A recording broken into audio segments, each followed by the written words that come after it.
Hello friends, welcome to for you. This is English for you. Let's start our mock test for English for you.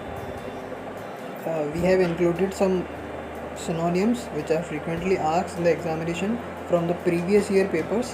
So number one is catapult.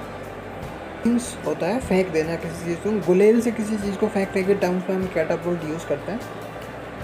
तो इसका correct option हो जाएगा throw in air. Next question is aplomb. Aplomb का meaning होता है आत्मविश्वास, दृढ़ता से एकदम से भरा होता है. जो संयमी पुरुष होता है, जो संयमी इंसान होता है, उसको एप्लॉम बोलते हैं. That is confidence. आत्मविश्वास को एप्लॉम बोला जाता है. हमारा नेक्स्ट है एक्सोनरेट. एक्सोनरेट होता है किसी चीज़ को दोष मुक्त कर देना, किसी को आज़ाद कर देना. उस टर्म में हम एक्सोनरेट यूज़ करते हैं. इसका करेक्ट आंसर हो जाएगा to free, option number A. Next is emancipated.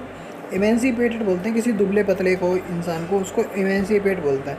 Emancipate के लिए आप दुबला पतला यूज़ कर रहे हो तो एक तो आता है थिन और एक होता है वीक.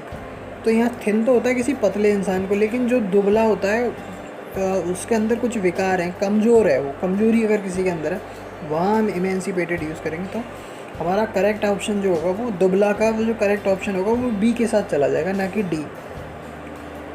Next is एप्रोब्स.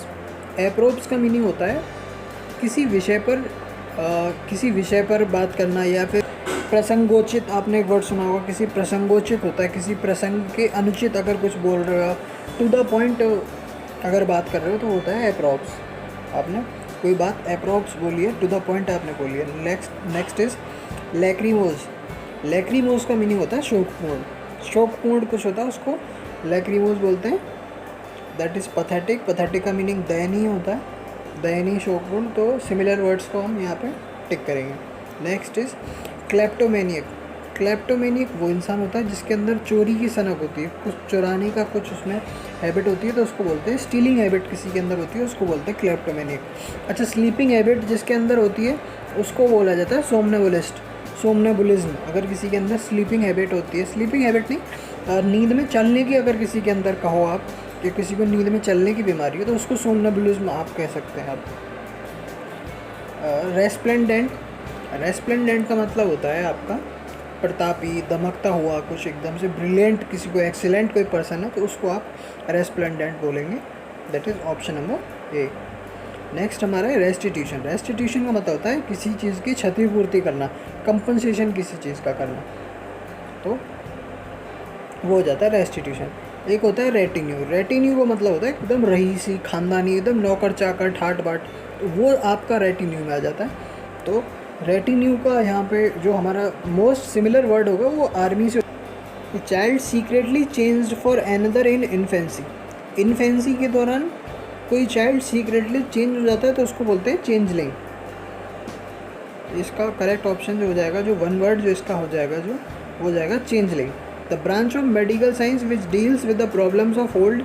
ओल्ड की प्रॉब्लम से अगर कुछ मेडिकल साइंस की कोई ब्रांच डील करती है तो उसको बोलते हैं या गैरिएट्रिक्स. नेक्स्ट आपका जो क्वेश्चन हो जाएगा वो होगा she was determined that we would finish on time.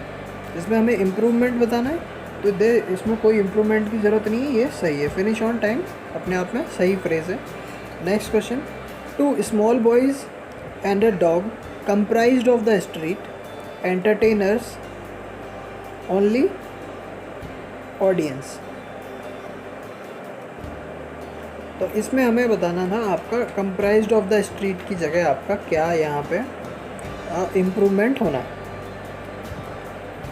तो इसमें आपको इम्प्रूवमेंट करेंगे तो वो हम कर यहाँ पे ऑप्शंस बाकी के दिए नहीं हुए हैं. इसमें जो होगा वो ये चीज़ है कि यहाँ पे हमारा ऑफ यूज़ नहीं होगा. Two small boys and a dog comprised the street.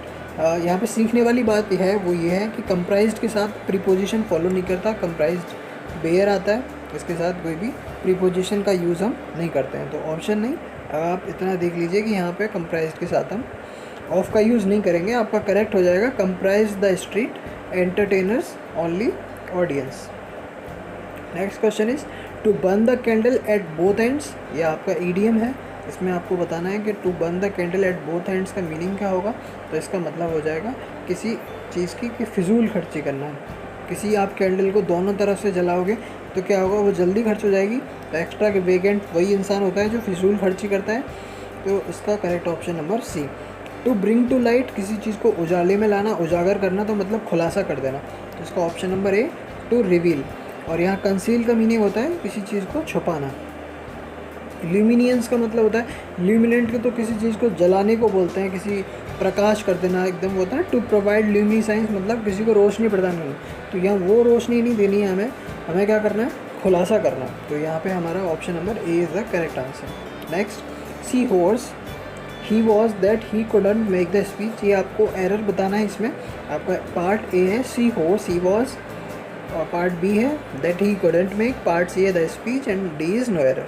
इसमें एरर हमारा पार्ट ए में है। So hoarse he was, so hoarse he was लिखना ये गलत होगा, इसकी जगह हम लिखेंगे। अच्छा, हॉर्स का मतलब होता है हमारा जो है कुछ साउंड, स्नोरिंग साउंड कुछ प्रोड्यूस करते हैं, एकदम साउंड ऐसी जो कानों को सुनने में अच्छी ना लगे, अनमेलोडियस टाइप साउंड जो होती है। तो सो हॉर्स ही वॉज, तो इसका हम जो है करेक्ट जो यूज़ करेंगे वो लिखेंगे he was sounding so horse. इसकी सो हॉर्स ही वॉज की जगह लिखेंगे, यहाँ से इसको कट करके लिखेंगे he was sounding so hoarse that he couldn't, यहाँ से एकदम करेक्ट है, that he couldn't make the speech. Okay, next question is he stopped singing as soon as the telephone rings from across the hall. इस question में जो आपका error है वो पार्ट सी में है। एरर समझ लीजिए, एरर क्या है इसमें, rings from across the hall.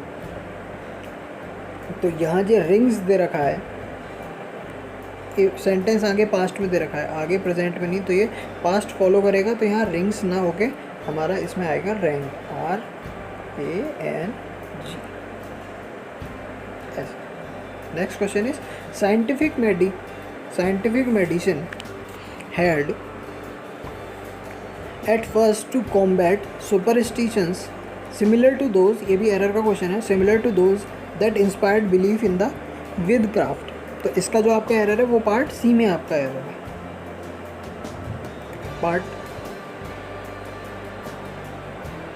Part सी में आपका एरर है होगा that inspired belief in witchcraft। Next question is since a stormy wind was blowing, the liner was turned in a half circle so that the motor launch। तो यहाँ पे आप एक चीज़ देखोगे, देखते ही आपको पता चल जाएगा, टर्न के बाद इन दे रखा है जबकि टर्न इनटू होता है। तो टर्न इनटू एरर आपका पार्ट बी में। Next question is you abstained to speak ill of others.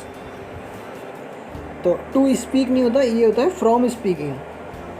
Abstained के साथ फ्रॉम आता है, एब्सटेंड अपने साथ जो प्रीपोजिशन यूज़ करता है वो होता है फ्रॉम। तो इसका option number B, abstained from speaking ill of others. अच्छा, स्पीक इल का मतलब होता है किसी के बारे में कुछ ख़राब बोलना, उसको बोलते हैं speaking ill. Next is the greater part of the building has destroyed. Building destroy होती है तो उसके लिए जो वर्ड यूज़ करते हैं होता है डिमोलिशन, नष्ट हो जाना। Next, the officer space leave, ये फिलर है हमारा, सिंगल फिलर है, इसमें एक फिलअप आएगा ऑप्शन से देख। The officer leave to his secretary. तो यहाँ जो हम बोलेंगे तो वो हो जाएगा ग्रांटेड आ जाएगा। आपने एप्लीकेशंस लिखे भी होंगे तो आप लिखते होगे उसमें लास्ट में kindly grant me leave for 2 days for a week, तो आप लिखते होगे ग्रांट मी लीव। तो लीव के लिए क्या होता है, ग्रांट वर्ड का यूज़ करता है। नेक्स्ट इज़ ऑफिशियल वर्ड है वो। Next is the prices of food grains have grown up. जो फूड ग्रेन्स है उसके प्राइजेस क्या हैं, ग्रोन अप हो चुके हैं। तो उसके लिए जो वर्ड होगा कंसीडर, कंसिडरेशन, कंसिडरेट, कंसिडरेबली। तो यहाँ करेक्ट जो आंसर हो जाएगा वो हो जाएगा कंसिडरेबली। कंसिडरेबली का मतलब होता है इन अ लार्ज अमाउंट, एक बल्क में। तो next is pros and cons. Pros and cons का मतलब होता है किसी चीज़ का फ़ायदे नुकसान दोनों चीज़ देखना, पक्ष विपक्ष देखना, दोनों ही सेंस में हम प्रोज एंड कॉन्स का यूज़ करते हैं। पॉजिटिव नेगेटिव देखना, पक्ष विपक्ष देखना, फ़ायदा नुकसान देखना, वहाँ हम प्रोज एंड कॉन्स का यूज़ करते हैं। तो इसके लिए हम जो यूज़ करेंगे वो है for and against. Next is spick and span. Spick and span होता है हमारा neat and clean. Next question is fill in the blanks with suitable verb of be. इनमें से हमें सूटेबल वर्ब इसमें फिल करनी है। A pair of scissors space to be bought, तो यहाँ पे जो वर्ब आएगी वो इज़ आएगी। सीजर्स के अकॉर्डिंग आपको वर्ब प्लूरल नहीं यूज़ करनी है। पेयर दिया हुआ है, ऑफ से पहले जो दिया होता है उसके अकॉर्डिंग वर्ब यूज़ करेंगे, तो पेयर से पहले जो वर्ब आएगी वो यहाँ पे हमारी इज़ यूज़ हो जाएगी। Next question, the last question of this mock test 4 is he has no interest space sports. तो इंटरेस्ट के साथ जो प्रीपोजिशन यूज़ करते हैं वो होता है इन। आज के लिए इतना ही रखते हैं, मिलते हैं अगले मॉक टेस्ट में। मॉक टेस्ट 5 जल्दी आने वाला है। तब तक के लिए stay connected, keep learning. Thanks for watching the videos.